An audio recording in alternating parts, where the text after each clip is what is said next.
Olá pessoal, tudo bem com vocês? O meu nome é Malu Santana, eu sou do canal Fita Criminal. Se vocês gostam desse tipo de conteúdo, eu falo sobre casos criminais reais aqui no canal todas as segundas-feiras. Se inscreve no canal, deixa o seu like logo agora no comecinho do vídeo que me ajuda muito. Me segue nas redes sociais, ativa o sino de notificações. Assim, todas as vezes que eu postar um vídeo novo, o YouTube te notifica. O caso de hoje aconteceu no sertão do Pernambuco, onde um grupo de pessoas que acreditava na volta de um Messias português promoveu um verdadeiro massacre com mais de 50 mortos. Vamos entender um pouco mais sobre esse caso. Sem mais demora, vamos ao caso de hoje. Ícaro, vinheta.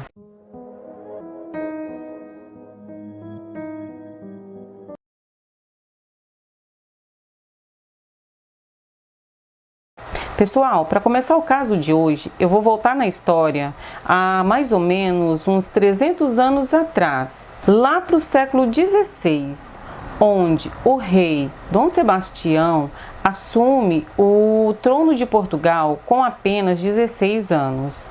Dom Sebastião, ele era um rei muito jovem, era um rei muito querido, um rei muito corajoso, que gostava de batalhas e era também muito religioso. Dom Sebastião, ele tinha a intenção de implantar o cristianismo em Marrocos. E no dia 4 de agosto de 1578, ele resolve atacar Marrocos. Portugal ataca Marrocos. Só que nessa batalha, infelizmente, Portugal não teve um final feliz, porque Portugal acabou perdendo essa batalha. O rei Dom Sebastião estava presente e muitas pessoas perderam suas vidas, inclusive o rei.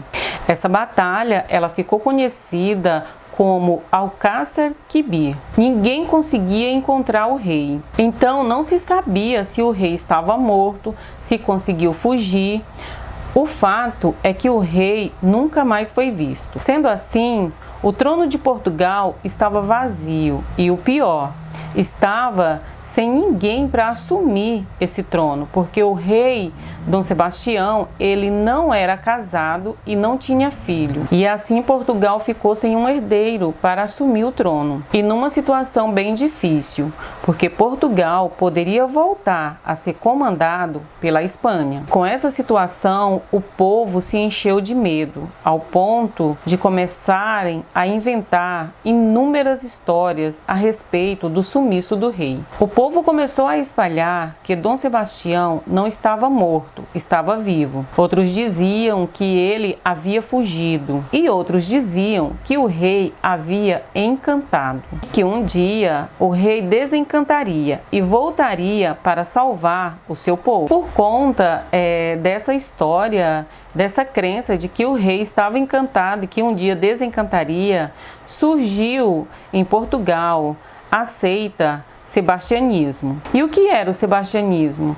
Era um grupo de pessoas que acreditavam piamente que o rei Dom Sebastião iria voltar, iria desencantar e salvar todo o povo de Portugal. E com a sua volta, ele iria resolver todos os problemas. Ele seria um Messias que iria transformar a tristeza em alegria, a velhice em juventude, que ninguém mais iria sofrer e que todos viveriam eternamente. Essa era a crença do sebastianismo. Então esse era um movimento messiânico, porque eles acreditavam na volta de um Messias que iria salvar a pátria. Isso fez com que o rei Dom Sebastião ficasse conhecido como o Encantado. Então, depois de todo esse movimento repercutir por todo Portugal, lá no século XIX, ele chega até o Brasil. E o sebastianismo, ele chega ao Brasil como forma de uma crença popular, na chegada de um rei bom. E essa crença, ela assumiu características próprias ao unir elementos do imaginário popular e o fanatismo religioso. Tudo aconteceu em um povoado chamado Pedra Bonita, localizado na Serra Formosa, município de São João do Belmonte, em Pernambuco. Em um belo dia, surge no povoado de São João do Belmonte um jovem chamado José Antônio dos Santos, que trazia com ele ele um pequeno livro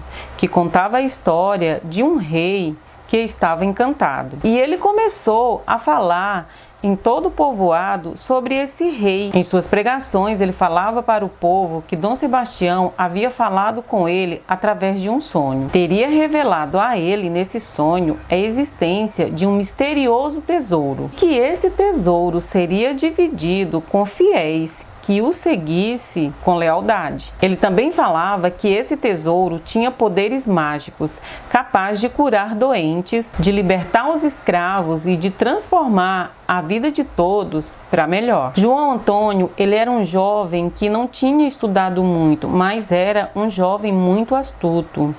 E ele era apaixonado por uma jovem de uma família com muitas posses.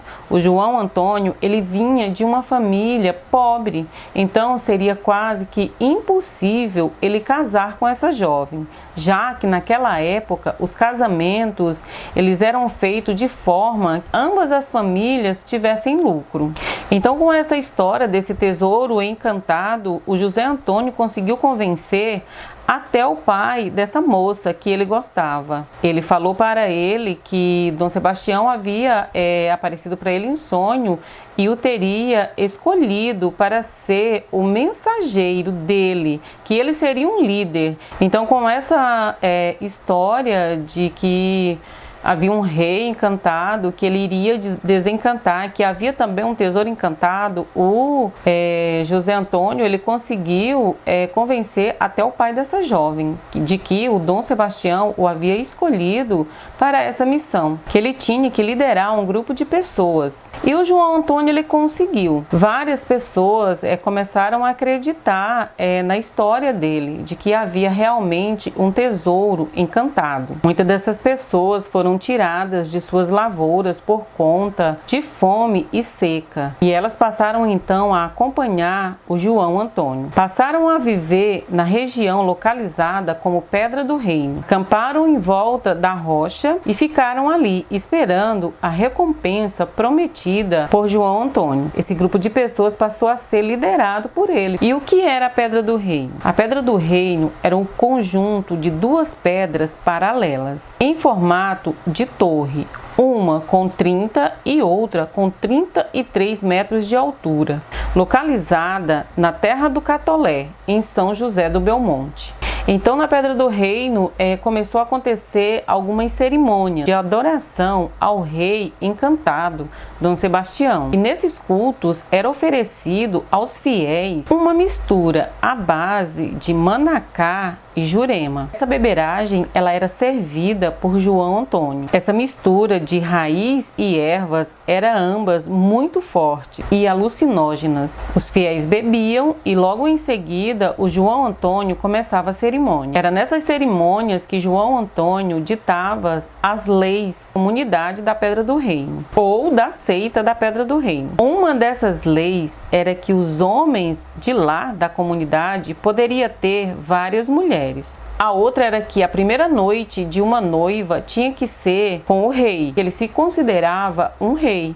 Ele usava até uma coroa e uma capa. Ele então devolvia a mulher na manhã seguinte para o seu marido. João Antônio também exigia respeito absoluto. A pessoa que o desobedecesse sofreria punições severas. Alguns que se mostravam insatisfeitos com as leis eram chicoteados e com traidores acontecia bem pior. Eles recebiam punições como o garrote ou a forca. Então essa forma das pessoas viverem lá na Pedra do Reino começou a chamar a atenção das pessoas. A Igreja Católica começou a se preocupar com o fanatismo religioso daquele povo e alguns fazendeiros também, porque muitos de seus empregados acabaram largando a lavoura para ir viver na comunidade de Pedra do Reino. Então, um padre conhecido como Francisco José Correia de Albuquerque foi enviado até a comunidade de Pedra do Reino para convencer as pessoas a largarem aquela loucura e voltar a viver as suas vidas normais. Então, o padre ele conseguiu convencer algumas pessoas a largar aquela loucura e uma dessas pessoas foi o líder João Antônio,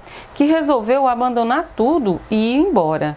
Então, o padre, ele achou que como líder daquela comunidade havia ido embora, aquilo lá não mais existiria, que as pessoas também iam voltar em si e iam acabar indo embora.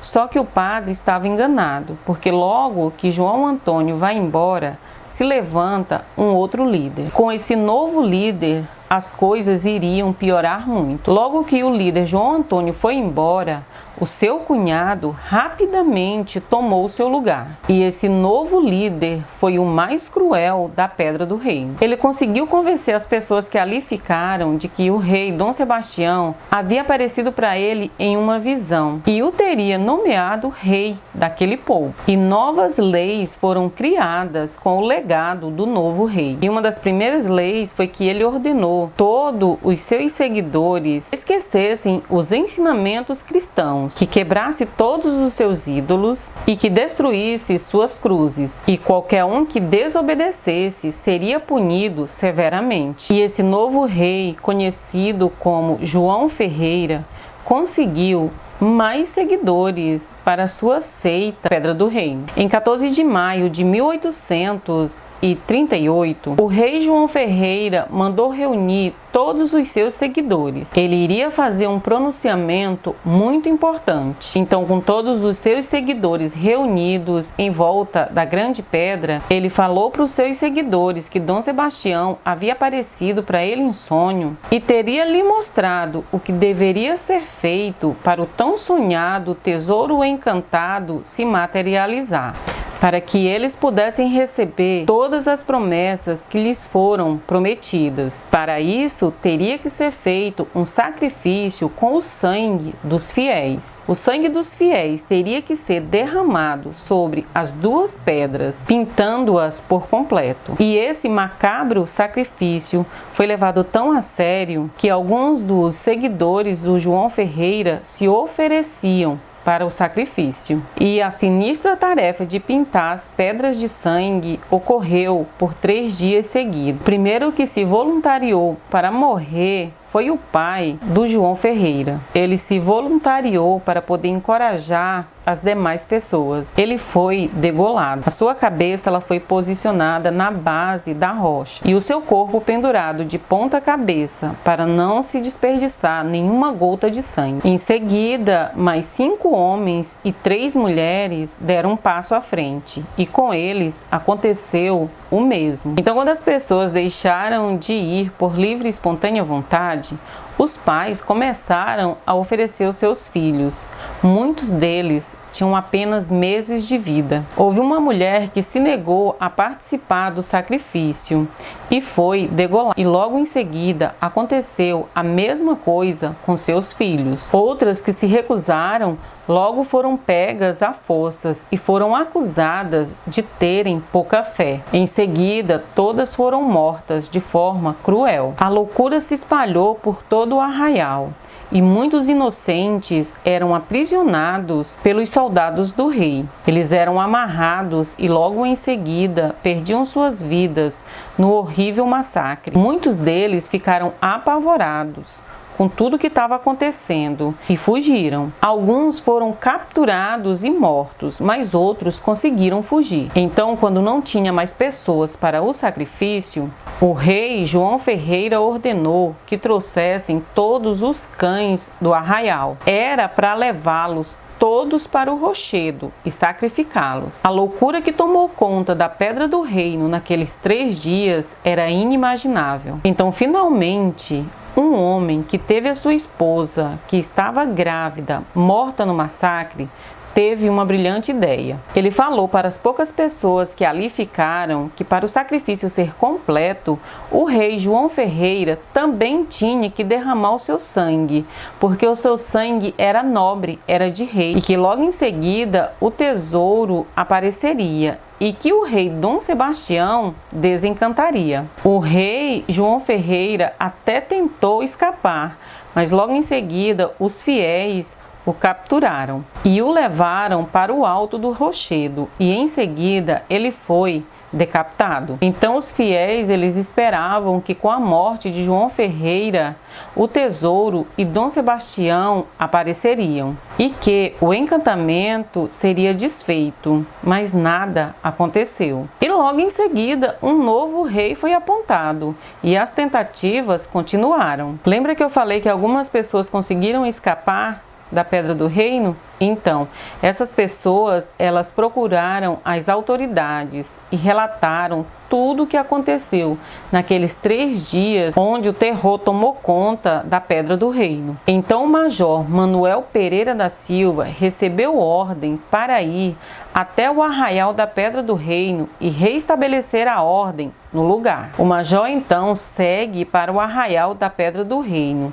Quando eles estavam a caminho, em um certo ponto, ele e a sua guarnição acabou se deparando com uma procissão. E o major e a sua guarnição ficaram assustados, porque essas pessoas que estavam na procissão pareciam loucos, eles estavam desesperados. Alguns gritavam, outros andavam sem direção e outros até se flagelavam. Muitos estavam cobertos de sangue e o novo rei seguia com eles. O encontro entre o major e essas pessoas acabou resultando em mais mortes. Como eu já falei, o major ele ficou com medo daquela situação e pediu para seus homens abrirem fogo contra aquelas pessoas. Então, no dia 18, o major e a sua guarnição chegam até o local da Pedra do Reino, onde houve o massacre. E a visão que eles tiveram era tenebrosa, totalmente horrenda. As 2 pedras estavam lavadas de sangue humano. Era um cenário pavoroso. Dezenas de cabeças estavam empilhadas, os olhos embaçados fintavam o céu, à espera de um milagre que nunca aconteceu. Eram muitos os corpos espalhados no arraial. Em meio aos corpos, muitos urubus e carcarás. O fedor da morte pairava por todos os lados. Então o major